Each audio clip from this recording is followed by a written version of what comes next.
ஒருத்தர் வேகமா நடந்து போறார். கடத்தெருவுல ஒரு ஸ்வீட்டு கடையை பார்க்கறார். உடனே சடன் பிரேக் போட்டது மாதிரி நிக்கிறார். ஒரு ஸ்வீட் வாங்கி சாப்பிடலாமேன்னு மனசு சொல்லுது. டாக்டர் வேணாம்னு சொல்லியிருக்கிறார், உடம்புக்கு ஒத்துக்காது, அதனால அது வேணாம்னு சொல்லுது அறிவு. இவர் மனசு சொல்றத கேட்கல, அறிவு சொல்றபடி கேட்கிறார். அதனால மறுபடியும் வேகமா அங்கிருந்து நடந்து போயிடுறார்.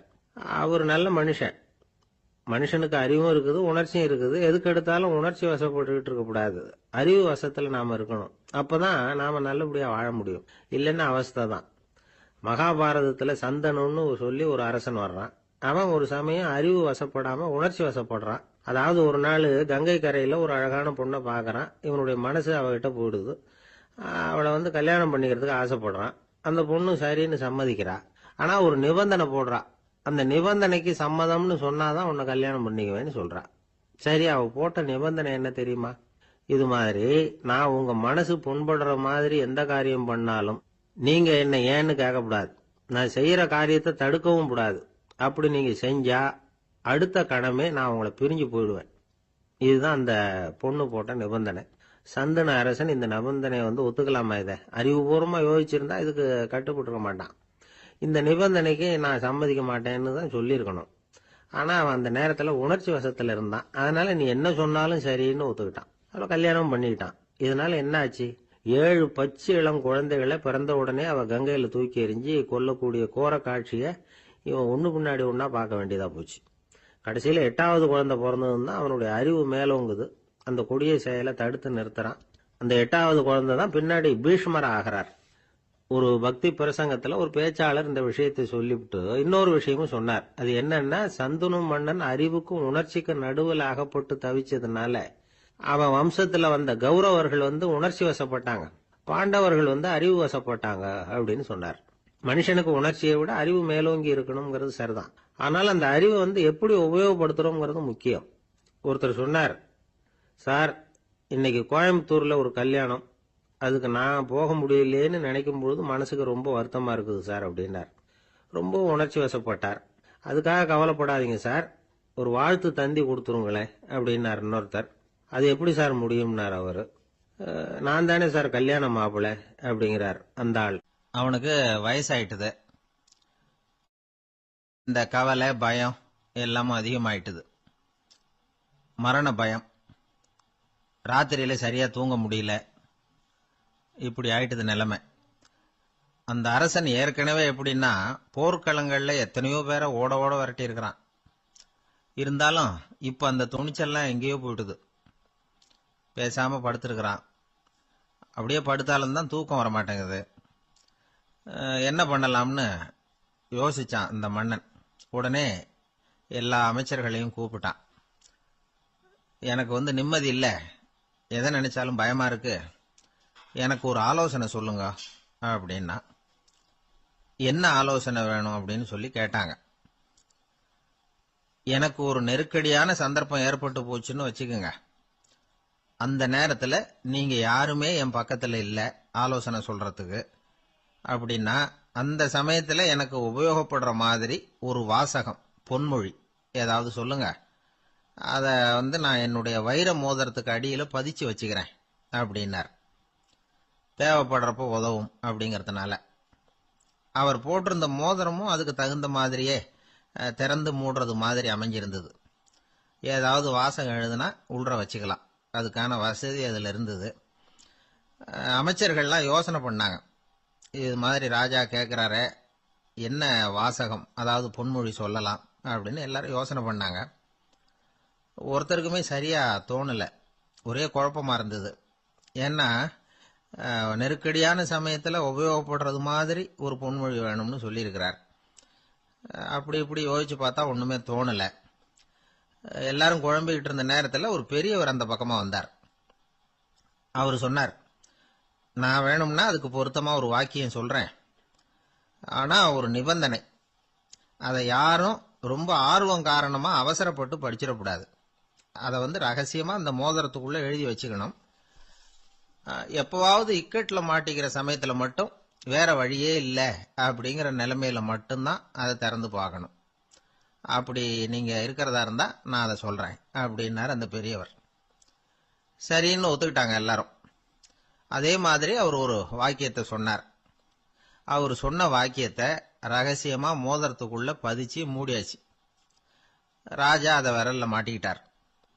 கொஞ்ச நாள் ஆச்சு. அந்த ராஜாவுக்கு ஒரு சோதனை வந்தது. என்ன சோதனைன்னா, அடுத்த நாட்டு மன்னன் படையெடுத்துக்கிட்டு வந்துட்டான். அவன் இவர்கிட்ட ஏற்கனவே தோத்து போனவன். ஒரு வெறியில வந்திருக்கிறான். தோற்று போனவன் மறுபடியும் சண்டைக்கு வந்தா எப்படி வருவானோ அப்படி வர்றான். ஒரு வெறியில வந்தான், ஜெயிச்சுட்டான். என்னாச்சு இவரோட நிலைமைன்னா, நாட்டை இழந்துட்டார், எல்லாத்தையும் இழந்துட்டார். கடைசியா ஒரு அடிபட்ட குதிரையில ஏறி தப்பிச்சு போயிட்டார், வேற வழி இல்லைன்னு. பின்னாடி துரத்திக்கிட்டு வராங்க. இவர் ஒரு மலை உச்சிக்கு போயிட்டார். அதுக்கும் அப்பால போக முடியாது. ஏன்னா அந்த பக்கம் பயங்கர பள்ளம். உல்லாச பயணிகள் வந்து கண்டு கழிக்கிற இடம் அது. ஆனா இவருக்கு அது சாவு பயணத்தின் வாசல், திரும்பவும் முடியாது. அவ்வளவு குறுகிய பாதை அது, வேற வழியே இல்லை. இந்த நேரம் சூரிய ஒளி மோதிரத்துல பட்டு மின்னிச்சு. உடனே இவருக்கு ஞாபகம் வந்தது. மோதிரத்தை திறந்து படிக்கிறார். அதுல இருந்த வாசகம், இந்த நிலையும் மாறிவிடும், this too will pass away. அவருக்கு ஒரு தைரியம் வந்தது. பின்னாடி வந்தவங்களும் திசை மாறி வேற எங்கேயோ தேடி போயிட்டாங்க. அவங்க விரட்டிக்கிட்டு வரலன்னா இவ்வளவு அழகான ஒரு இடம் இருக்கிறதே எனக்கு தெரியாம போயிருக்குமேன்னு நினைச்சார். இவ்வளவு அழகை ரசிக்கிறதுக்காக ஒரு நாட்டையே கூட இழக்கலாம்னு தோணுச்சு அவருக்கு. அமைதியா அந்த அழகை ரசிச்சார். எதிரிகள்லாம் எங்கேயோ போயிட்டாங்க. மன்னர் நாடு திரும்பினார். மறுபடியும் படைகளை திரட்டினார். கொஞ்ச நாள்ல படை எடுத்துக்கிட்டு போனார். யாருகிட்ட தோத்து போனாரோ அவரையே வெற்றி கண்டு திரும்பி வர்றார். வரவேற்பு விழா பிரமாவப்படுது. ஆடல் பாடல் கோலாகலம். இதை பார்த்தது அந்த ராஜாவுக்கு தலைகால புரியல. நம்மளை இனிமே யாராலையும் ஜெயிக்க முடியாதுன்னு நினைச்சார். அகம்பாவம் லேசா எட்டி பார்த்தது. இப்ப மறுபடியும் சூரிய ஒளிப்பட்டு மோதிரம் மின்னிச்சு. அதை திறந்து மறுபடியும் படிக்கிறார். இந்த நிலைமையும் மாறிவிடும், this too will pass away. அவ்வளவுதான். அவர் மனசு அடங்க ஆரம்பிச்சுட்டுது. ஆணவம் போயிட்டுது. இதுல இருந்து நாம தெரிஞ்சுக்க வேண்டியது என்னன்னா, எந்த சூழ்நிலையிலையும் நாம கவலைப்பட வேண்டியதில்லை. ஏன்னா இங்க எதுவுமே நிரந்தரம் இல்லை. அந்த ராஜா மாதிரியே நம்ம ஆளு ஒருத்தன் ஒரு மோதிரம் போட்டிருந்தான். அதுக்குள்ள அவன் எழுதி வச்சிருந்த வாசகம், எதுக்கும் கவலைப்படாதே அப்படிங்கிறது தான். ஒரு நாள் பயங்கரமான கவலையோட உட்காந்துருந்தான். பக்கத்துல இருந்தவங்க சொன்னாங்க, இது மாதிரி சந்தர்ப்பத்துல தான் நீ உன் மோதிரத்தை திறந்து பார்க்கணும்னாங்க. இவனுக்கு கவலையோட எரிச்சலும் சேர்ந்துகிட்டது. அது எப்படி முடியும், இப்ப திருட்டு போனது என்னோட அந்த மோதிரம் தானே அப்படின்னு சொல்லிவிட்டு தலையில கை வச்சுட்டு உட்காந்துட்டான். இப்படிலாம் சொல்றது உண்டு. இருந்தாலும் நாம எந்த சூழ்நிலையிலையும் கவலைப்பட வேண்டியதில்லை அப்படிங்கிற உண்மையை புரிஞ்சுக்கணும். அப்படி கவலைய வெல்றதுக்கான வழி தெரிஞ்சுட்டதுன்னா வாழ்க்கையில வெற்றி நிச்சயம். அங்க நபிகள் நாயகம் உட்கார்ந்திருக்கிறார். அந்த சமயம் அம்மா அங்க வர்றாங்க. அவங்க கையில திராட்சை பழ கொத்து, அதை கொண்டுகிட்டு நபிகள் கிட்ட கொடுக்கறாங்க. சாப்பிடுங்க அப்படின்னு சொல்லி ரொம்ப அன்பா வேண்டிக்கிறாங்க. நபிகள் நாயகமும் ரொம்ப பிரியமா அதை வாங்கிட்டார். அதுக்கப்புறம் அதை சாப்பிட ஆரம்பிச்சார். நபிகள் நாயகம் மதீனாவில் தங்கி இருந்தப்போ இது மாதிரி நிறைய பேர் பழங்களையும் தின்பண்டங்களையும் கொண்டுட்டு வந்து கொடுக்கறது வழக்கம். நபிகள் நாயகம் என்ன பண்ணுவார்னா, அதையெல்லாம் வாங்குவார். உடனே பக்கத்தில் இருக்கிற தோழர்கள் எல்லாருக்கும் பகிர்ந்து கொடுப்பார், தானும் சாப்பிடுவார். இதுதான் எப்போதும் வழக்கம். ஆனா இந்த தடவை என்னாச்சு தெரியுமா, அவர் அப்படி பண்ணல. ஒவ்வொரு பழமா எடுத்து தானே சாப்பிட்டுக்கிட்டு இருக்கிறார். அவர் விருப்பமா சாப்பிடுகிற காட்சியை ஆசை தீர பார்த்துக்கிட்டு இருந்தாங்க அந்த வயசான அம்மா, அந்த பழத்தை கொடுத்தவங்க. அவங்களுக்கு ரொம்ப மகிழ்ச்சியா இருந்தது, மன நிறைவா இருந்தது. நாம ஆசையா கொண்டுகிட்டு வந்து கொடுக்கிற பழத்தை நபிகள் நாயகம் இவ்வளவு பிரியமா சாப்பிடுறாரே அப்படின்னு நினைச்சு ரொம்ப சந்தோஷப்பட்டாங்க. அதுக்கப்புறம் அங்கிருந்து அவங்க புறப்பட்டு போயிட்டாங்க. இந்த அம்மா போனதுக்கு அப்புறம் பக்கத்துல இருந்த தோழர்கள் பேச ஆரம்பிச்சாங்க. ஏன்னா அவங்களுக்கு சந்தேகம், இன்னைக்கு வித்தியாசமா நடந்துகிட்டாரே அப்படின்னு. அண்ணலே, எது உங்களுக்கு வந்தாலும் எங்க எல்லாருக்கும் கொடுத்துட்டு தான் நீங்க சாப்பிடுவீங்க. இன்னைக்கு மட்டும் நீங்க அப்படி செய்யலையே, எல்லா பழத்தையும் நீங்களே சாப்பிட்டீங்களே, அதுக்கு என்ன காரணம் அப்படின்னு கேட்டாங்க. இப்படி கேட்கறதுனால நாயகம் அதை தப்பா புரிஞ்சுக்க மாட்டார் அப்படிங்கறது அவங்களுக்கு தெரியும். யாரும் எதையும் அவர்கிட்ட கேட்கலாம், அப்படி கேட்கறதுக்கு உரிமை உண்டு. இந்த ஜனநாயக முறைகளுக்கு அவர்கள் கொடுத்த மரியாதை இது. தோழர்களின் கேள்விக்கு நபிகள் பதில் சொல்ல ஆரம்பிச்சார். நண்பர்களே, அந்த அம்மா ரொம்ப பிரியமா அந்த பழங்களை என்கிட்ட கொண்டுகிட்டு வந்து கொடுத்தாங்க. முதல்ல ஒரு பழத்தை எடுத்து வாயில போட்டு பார்த்தேன். அது ரொம்ப புளிப்பா இருந்தது, சாப்பிடுறது ரொம்ப கஷ்டம். உங்ககிட்ட யாருக்காவது அதை கொடுத்திருந்தா அதுல வாயில போட்டதும் புளிப்பு தாங்காம முகம் சுழிச்சிருப்பீங்க. அதை அந்த அம்மா பார்த்துட்டாங்கன்னா வருத்தப்பட்டிருப்பாங்க. ஆசையா கொண்டுகிட்டு வந்து நமக்கு கொடுத்துருக்குறாங்க. அவங்க அன்பான மனசை நோகடிக்கிறதுக்கு நான் விருப்பப்படலை. அதனால முகம் சுளிக்காம சாப்பிடணுமேங்கிறதுக்காகத்தான் அந்த பழங்கள் பூராவே நானே சாப்பிட்டுட்டேன் அப்படின்னு புன்முறுவலோட பதில் சொன்னாராம் நபிகள் நாயகம். இன்னொருத்தர் மனசு புண்படக்கூடாதுங்கிறதுக்காக புளிப்பையும் இனிப்பா ஏற்றுக்கொள்ளுகிற பண்பாடு இருக்கு பாருங்க, அது ஒரு பெரிய நாகரிகம். அது எல்லாருக்கும் சுலபமா வந்துடாது. நல்லா இருக்கிற பழத்தையே என்ன இவ்வளவு மோசமா இருக்கேன்னு சொல்லுகிறவர்கள் தான் நம்ம கிட்ட அதிகம். இந்த காலத்துல இல்வாழ்க்கையில இந்த நாகரிகத்தை சில பேர் கடைபிடிக்கிறது உண்டு. நல்லா இருக்க இல்லையோ முகம் சுளிக்காம சாப்பிட்டுருவாங்க. ஏன்னு கேட்டா, எதுக்காக சார் வீண் வம்பு, ஏதோ நமக்குன்னு கொடுத்து வச்சது அவ்வளவுதான் அப்படின்னு நினைச்சுக்கிட்டு போக வேண்டியது தானே அப்படிம்பாங்க. இவங்கெல்லாம் கூட ஒரு விதத்துல பண்பாடு தெரிஞ்சவர்கள் தான். இப்போ ஒரு ஆளு ஊரெல்லாம் சுத்தி விட்டு கடைசியில அழுத்து போய் ஒரு ஹோட்டலுக்குள்ள நுழைஞ்சானான். ரொம்ப களைப்பா இருந்தது அவனுக்கு. அதனால ரொம்ப களைப்படைஞ்சு போய் ஒரு நாற்காலியில போய் உட்காந்துருக்கிறான். இவனை பார்த்ததும் சர்வர் ஓடி வந்தார். சார் உங்களுக்கு என்ன வேணும்னு கேட்டார். எனக்கு தேவை 2 தோசையும் கொஞ்சம் அன்பான வார்த்தைகளும் அப்படின்னா. சர்வர் உள்ள போனார். 2 தோசையை கொண்டாந்து வச்சார். அன்பான வார்த்தை கேட்டனே அப்படின்னா இவன். சர்வர் ரொம்ப பணிவா குனிஞ்சு இவன் காதோரமா சொன்னார், ஐயா இந்த தோசையை சாப்பிட்றாதீங்க, புளிச்சு போன பழைய மாவு அப்படின்னார். இது பாருங்க, அன்பான வார்த்தையும் 2 தோசையும் கேட்டார், கொண்டாந்து கொடுத்துட்டார். இப்படி இருக்கிறவர்களும் இன்றைய மனிதர்கள்ல அதிகம். அதனால மனிதர்கள் ஒவ்வொருத்தரும் ஒவ்வொரு விதம். நம்ம கிட்ட பிரியமா நடந்துகிறவர்கள் மனம் கோணும்படி நாம் நடந்து கொள்ளக்கூடாது அப்படிங்கிறது தான் நபிகள் நாயகம் அவருடைய செயல் மூலமா நமக்கு உணர்த்தி இருக்கிற வாழ்வியல் உண்மை. காதுங்கிறது எப்பவும் திறந்தே இருக்கக்கூடிய ஒண்ணுதானே. சில பேர் பேசிக்கிட்டே இருப்பாங்க, நாமும் கேட்டுக்கிட்டே தான் இருப்போம்.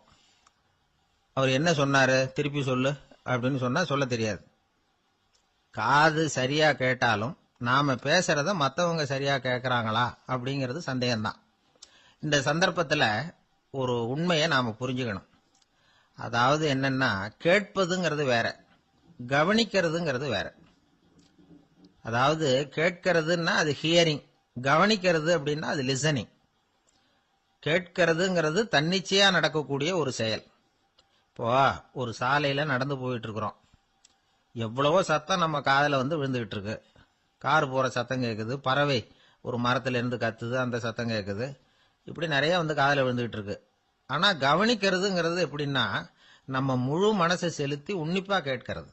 எத்தனையோ சத்தத்துக்கு நடுவுல தன்னுடைய குழந்தை அழற சத்தத்தை தாய் தெரிஞ்சுக்க முடியுது இல்லையா, அது மாதிரி. விவரம் தெரிஞ்சவங்க எல்லாம் என்ன சொல்றாங்கன்னா, கவனித்தல் அதாவது லிசனிங் அப்படிங்கிற செயல்ல 3 அம்சங்கள் இருக்கிறதாக சொல்றாங்க. அது என்ன 3 அம்சங்கள் அப்படின்னா, முதல்ல காதால கேட்கறது, இது முதல் அம்சம். 2வது என்னன்னா கேட்டதை புரிஞ்சுக்கிறது. 3வது என்னன்னா என்ன புரிஞ்சுக்கிட்டோம்ங்கிறத தெரிவிக்கிறது, ஃபீட்பேக் அப்படின்னு சொல்ற மாதிரி. ஒரு ஆசிரியர் வகுப்புல பாடம் நடத்திட்டு இருக்கிறார். வெறுமனே கேட்கிற குழந்தை ஒரு காதால வாங்கி இன்னொரு காதால விட்டுடும். அதாவது கேட்கிற குழந்தை அப்படி செய்யும். ஆனா கவனிக்கிற குழந்தை கேட்டதை புரிஞ்சுக்கும். என்ன புரிஞ்சுக்கிட்டேன்னு கேட்டா பதில் சொல்லும். இதுதான் கேட்கறதுக்கும் கவனிக்கிறதுக்கும் உள்ள வித்தியாசம். ஒரு புள்ளி விவர கணக்கு என்ன சொல்லுது தெரியுமா? ஒரு மனிதன் எழுதுறது மூலமா 6% அறிவை பெருக்கிக்கிறானா, எழுதுறது மூலமா. படிக்கிறது மூலமா 19% அறிவை பெருக்கிக்கிறானா. பேசுறது மூலமா 30% அறிவை பெருக்கிக் கொள்ளுகிறான் அப்படின்னு சொல்றாங்க. ஆனா பாருங்க, கவனிக்கிறது மூலமா 45% அறிவை பெருக்கிக் கொள்ளுகிறான் அப்படிங்கிறது புள்ளி விவரம். அதனால வந்து கற்றலின் கேட்டல் நன்று அப்படின்னு சொல்றாங்க இல்லையா, அது இதுதான். அதனால கவனிக்கிறது மூலமா அதிக அறிவை நாம வந்து பெருக்கிக் கொள்ள முடியும். கேள்வி ஞானம் தான் ரொம்ப சிறந்தது அப்படிங்கிறார் வள்ளுவர். அதாவது கவனிச்சு கேட்கணும், அதுதான் முக்கியம். மற்றவங்க சொல்றத நல்லா கவனிக்க முடியாதபடிக்கு நாமே சில தடைகளை ஏற்படுத்திக்கிறோம், அல்லது நம்ம அறியாமலே அப்படி ஒரு தடை உண்டாயிடுது. அந்த தடைகளை தாண்டணும் அல்லது தகர்த்து எறியணும் அப்படிங்கிறது பெரியவர்கள் சொல்லுகிற யோசனை. அது என்ன தடைகள் அப்படின்னா, நமக்கு தெரியாத இவர் என்ன சொல்லிட போறார் அப்படிங்கிற நினைப்பு, இது ஒரு தடை. சொல்லி முடிக்கிறதுக்கு முன்னாடியே குறுக்க பேசுறது, மனசு அங்கேயும் இங்கேயும் அலையிறது, இதெல்லாம் தான் தடைகள். ஆசிரியர் பாடம் நடத்துறார் அப்படின்னா மாணவர்கள் அக்கறையா கவனிக்கணும். அப்பதான் பரீட்சையில பாஸ் ஆக முடியும். வீட்டுக்குள்ள கணவன் சொல்றத மனைவி கவனிச்சு கேட்கணும். மனைவி சொல்றத கணவன் கவனிச்சு கேட்கணும். இல்லைன்னா குழப்பமாயிடும். ஒரு அம்மா கோயிலுக்கு போனாங்க. சேலையில ஒரு முடிச்சு போட்டிருந்தாங்க. எதுக்கு சேலையில முடிச்சு போட்டு வச்சிருக்கிறீங்க அப்படின்னு கேட்டாங்க. எங்க வீட்டுக்காரர் ஒரு கடிதத்தை மறக்காம தபால் போட்டியில போட்டுடணும்னு சொன்னார். ஞாபகத்துக்காக முடிச்சு போட்டு வச்சிருக்கிறேன் அப்படின்னாங்க. கடிதத்தை பெட்டியில போட்டுட்டீங்களா அப்படின்னு கேட்டாங்க. அது எப்படிங்க முடியும், அவர் கடிதத்தை என்கிட்ட கொடுக்க மறந்துட்டாரே அப்படின்னாங்களாம். அதனால மறக்கப்படாதுன்னு நினைச்சுக்கிட்டே மறந்து விடுறது இப்படி ஒரு வாழ்க்கை. அதனால வாழ்க்கையில நமக்கு இருக்கிறது செவிச்செல்வம் ரொம்ப முக்கியமானது. நிறைய கேட்கணும், சொல்றதை விட கேட்கணும், கேட்கறதை விட முக்கியம் கவனிக்கிறது. அப்படி கவனிக்கிறது மூலமா நம்முடைய வாழ்க்கையில வெற்றி பெறணும். எனக்கு வாழ்க்கையே வெறுத்து போச்சு சார் அப்படின்னு சொல்லிட்டு ஒருத்தர் வந்தார். வந்து கொஞ்ச நேரம் பேசினதுக்கு அப்புறம் அவர் அப்படி சொல்லியிருந்தா அதுல ஒரு அர்த்தம் இருந்திருக்கும். வர்றதுக்கு முன்னாடியே வாழ்க்கை வெறுத்து போச்சுன்னு சொல்லிட்டு வர்றார். என்ன சார் விஷயம்னு விசாரிச்சோம். எங்க வீட்டுல தினம் 3 வேளையும் ஒரே மாதிரி சாப்பாடு சார், வித்தியாசமே கிடையாது. இப்படியே 3 மாசமா சாப்பிட்டுக்கிட்டு இருக்கிறேன். அதை விட பட்டினி கிடந்து செத்துடலாம்னு தோணுது அப்படின்னார். ஒரு பெரியவர் சொன்ன தத்துவத்தை சொல்றதுக்கு ஆள் கிடைக்காம தவிச்சுக்கிட்டு இருந்தோம். இப்போ ஒருத்தர் கிடைச்சிட்டார், விட்டுலாமா? உடனே அவரை உட்கார வச்சு சொல்ல ஆரம்பிச்சிட்டோம். அதாவது நாம அனுபவிக்கிற உணர்வுகள்ல களிப்பு, மகிழ்வு, ஆனந்தம், இது 3க்கும் ஒண்ணுக்கு ஒண்ணு வித்தியாசம் உண்டு. மேம்போக்கா பாக்கிறதுக்கு இது 3 ஒண்ணு மாதிரி தோணும். ஆனா அது அப்படி இல்லை. களிப்புங்கிறது உடம்ப பொறுத்தது, மகிழ்வுங்கிறது மனசை பொறுத்தது, ஆனந்தம்ங்கிறது ஆன்மாவை பொறுத்தது. இப்படி இந்த 3 வகையான அந்த சுவைப்புகளின் தன்மையும் வேற வேற. இப்ப முதல்ல களிப்புங்கிறத எடுத்துக்குவோம். நம்ம புலன்களுக்கு களிப்பை தரக்கூடிய பொருள்களுக்கு சில விசேஷ குணம் உண்டு. அது எப்படின்னா, சீக்கிரமே சலிப்பு உண்டு பண்ணும். ஒருத்தர் அந்த பொருளை எடுத்துக்கிட்டா அது இன்னொருத்தருக்கு குறைஞ்சிரும். உணவு, உடை, இதெல்லாம் களிப்பை தரக்கூடிய பொருள்கள். இப்போ உதாரணத்துக்கு, ஒரு சாப்பாட்டு மேசையில ஒரு பாத்திரத்துல 10 இட்லி இருக்கு. அதுல ஒரு 2 இட்லிய நம்ம தட்டுல எடுத்து வச்சு சாப்பிட்றோம். நாம சாப்பிட்ட அந்த இட்லி நிச்சயமா எதிரில் உட்கார்ந்துருக்கிறவருக்கு இல்லை, அவருக்கு உபயோகப்படாது. நாம சாப்பிட்ட அதே இட்லியை அவரும் சாப்பிட முடியாது, அவர் வேறதான் எடுத்து வச்சுக்கணும். அது மாதிரி நாம ஒரு சட்டையை எடுத்து போட்டுக்கிறோம், அதே சட்டையை அதே நேரத்தில் இன்னொருத்தர் போட்டுக்க முடியாது.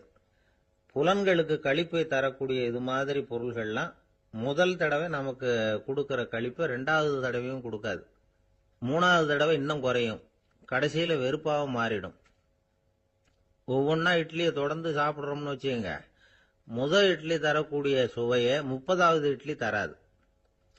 முதல் தடவை புது சட்டையை போட்டுக்கிறப்ப நமக்கு இருக்கிற களிப்பு அதே சட்டையை 100வது தடவையா போட்டுக்கிறோம்னு வைங்க, அப்ப இருக்குமா? இருக்காது. இதுதான் களிப்பு. அதாவது சீக்கிரமே சலிப்பை தரக்கூடியது. ஒருத்தர் எடுத்துக்கிட்டா இன்னொருத்தருக்கு குறைஞ்சு போகக்கூடியது. ஆனா மகிழ்ச்சிங்கிறது அப்படி இல்லை. ஒருத்தர் அனுபவிக்கிறதுனால இன்னொருத்தருக்கு குறைஞ்சு போகாது. இப்ப காலையில சூரியன் உதயம் ஆகிறத பார்த்து சந்தோஷப்படுறோம், அதையே இன்னொருத்தரும் பார்த்து சந்தோஷப்படலாம். ஒரு நல்ல சங்கீதத்தை கேட்கிறோம், ஒரு அழகான ஓவியத்தை ரசிக்கிறோம், நீங்க ரசிக்கிற அதே நேரத்தில் இன்னொருத்தரும் அதை ரசிக்கலாம். அதனால அது குறைஞ்சு போகிறது இல்லை, இது மகிழ்வு. ஆனா ஒண்ணு, ஒரே பாடலை திரும்ப திரும்ப கேட்டுக்கிட்டு இருந்தா கடைசியில் அலுப்பு தட்டும். அதாவது மகிழ்வுங்கிறது எப்படின்னா, மற்றவங்களோட பகிர்ந்து கொள்றதுனால குறையாது. ஆனா ஒரே பொருள் மீண்டும் மீண்டும் அனுபவிப்ப தர்றப்போ முதல்ல மகிழ்வு அதிகரிச்சு அதுக்கப்புறம் அது மங்கி மறைஞ்சு போயிடும். இதுதான் அந்த மகிழ்வுங்கிறதுக்கு இலக்கணம். சரி, இப்போ 3வதா சுகம் தரக்கூடிய ஆனந்தம்ங்கிறது எப்படின்னா, இது நமக்கு உள்ளே இருந்து சுரக்கிறது. மனசு சலனங்கள்ல இருந்து விடுபடுறப்போ இந்த ஆனந்தம் நமக்கு கிடைக்கும். இது நிலையான சுகம், ஆத்ம சுகம். களிப்பிலிருந்து மகிழ்வுக்கும், மகிழ்விலிருந்து ஆனந்தத்துக்கும் செல்றது தான் மனிதன் நடத்த வேண்டிய முக்கியமான பயணம். இவ்வளவு விஷயத்தையும் கேட்டுட்டு இந்த காலத்து பையன் ஒருத்தன் வந்தான்.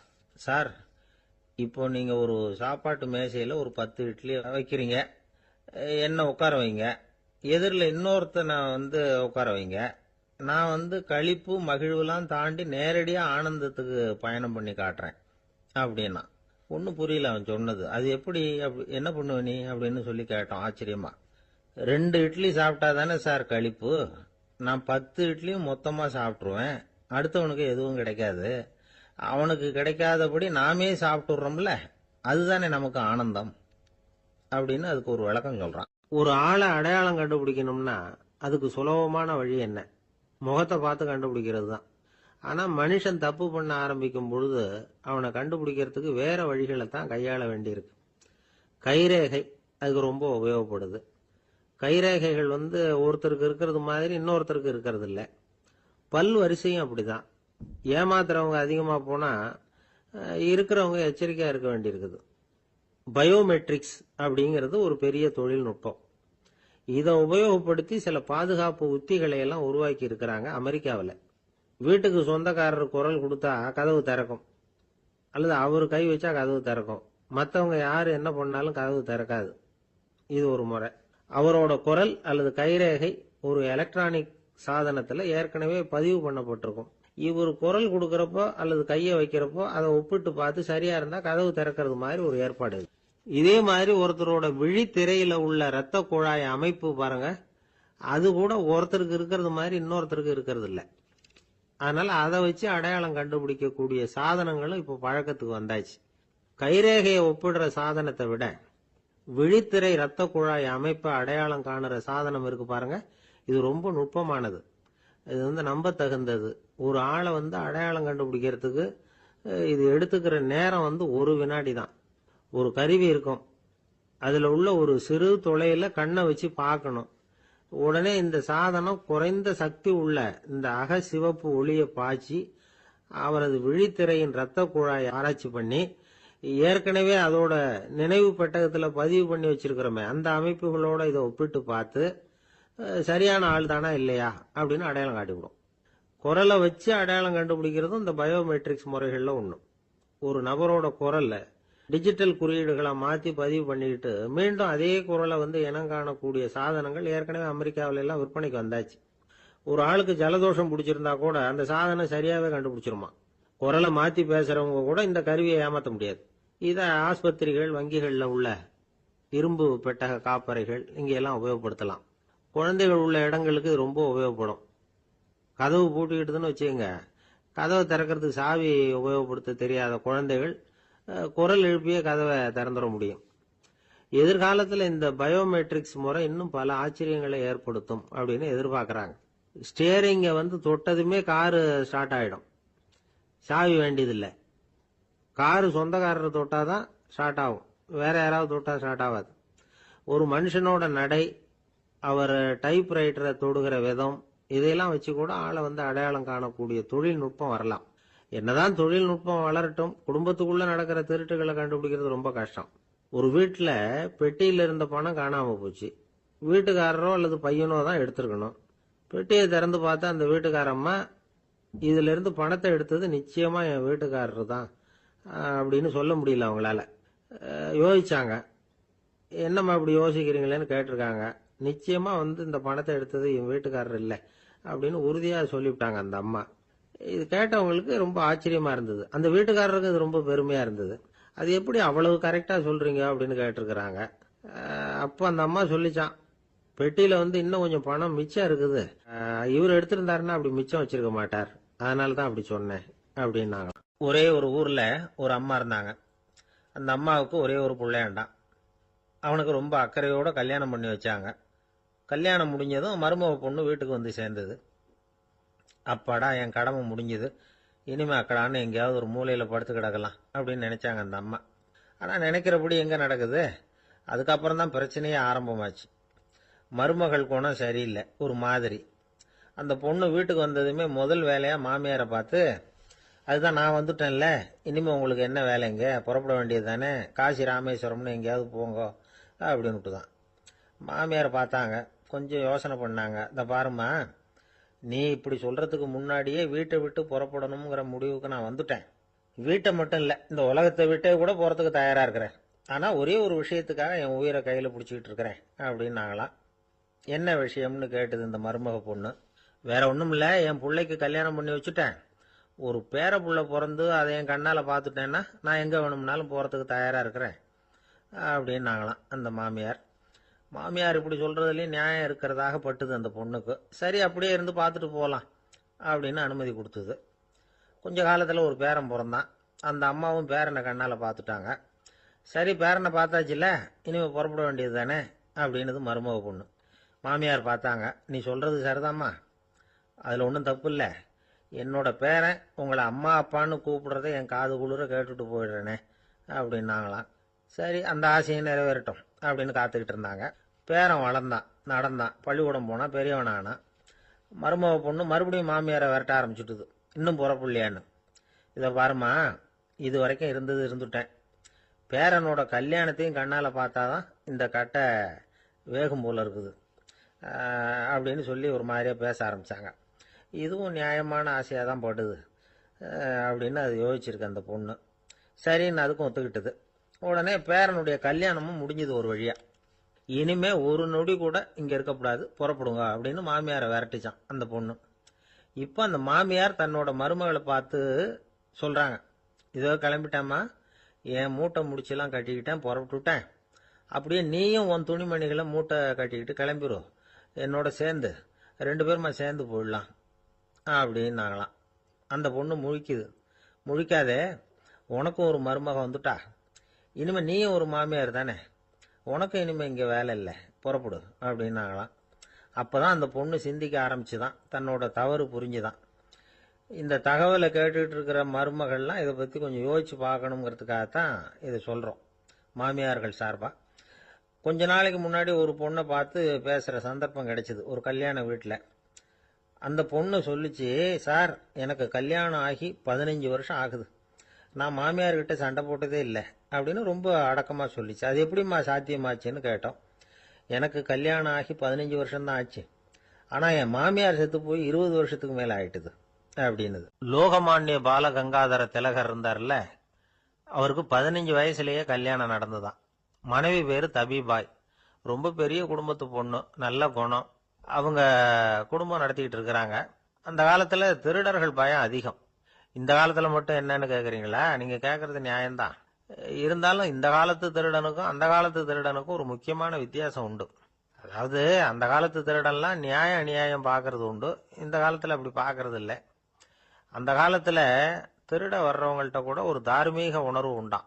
அதாவது அப்போ உள்ள கொள்ளைக்காரங்க எதை களவாடினாலும் சரி, அரிசியை மட்டும் களவாடுறது இல்லையா, அப்படி ஒரு கொள்கை. அதனால பாருங்க, அந்த காலத்து பெண்கள் நகை நட்டுகளை பத்திரமா வைக்கணும்னா பெட்டியில வைக்கிறது இல்ல, அரிசி பானையில போட்டு வச்சு விடுறது. இப்பெல்லாம் பேங்க்ல சேஃப்டி லாக்கர்னு இருக்குல்ல, அது மாதிரி அந்த காலத்துல சேஃப்டி லாக்கருங்கிறது அரிசி பானை.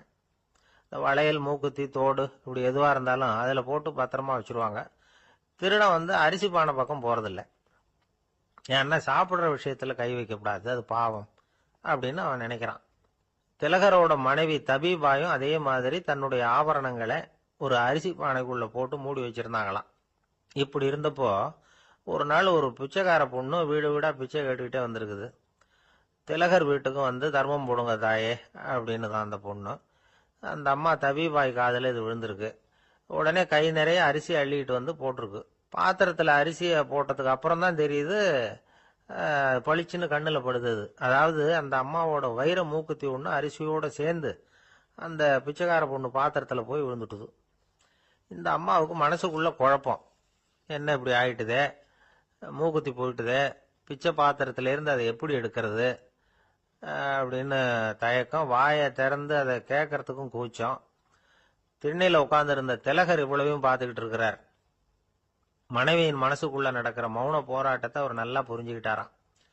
மனைவியை பார்த்து சொன்னாராம், தபிபாய், இது தெய்வ சம்மதம், அவளுக்கு சேர வேண்டிய மூக்குத்தி அவகிட்ட போயிட்டுது, பிச்சை பாத்திரத்துல விழுந்த மூக்குத்தியை எடுக்க வேணாம் அப்படின்னாராம். சரின்னு சொல்லிவிட்டு மேற்கொண்டு எதுவும் சொல்லாம அந்த அம்மா வீட்டுக்குள்ள போயிட்டாங்களாம்.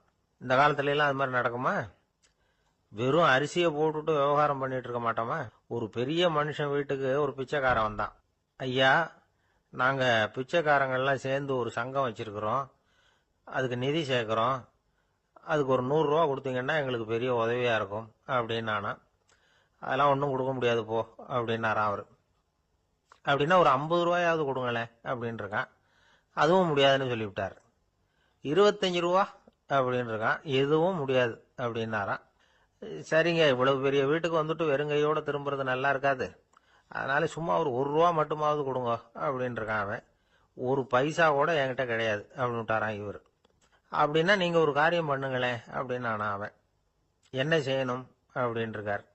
எங்க சங்கத்துல நீங்களும் ஒரு மெம்பரா சேர்ந்துருங்க அப்படின்னா. ஒரு ஊர்ல ஒரு மன்னர் இருந்தார். புத்தி கூர்மை உள்ள ஒரு மன்னர். பொதுவா மன்னர்களுக்கு சந்தேகம் வந்தா சபையில உள்ள சான்றோர்கள் கிட்ட கேட்டு தெரிஞ்சுக்கிறது தானே வழக்கம். ஆனா இங்க அப்படி இல்லை.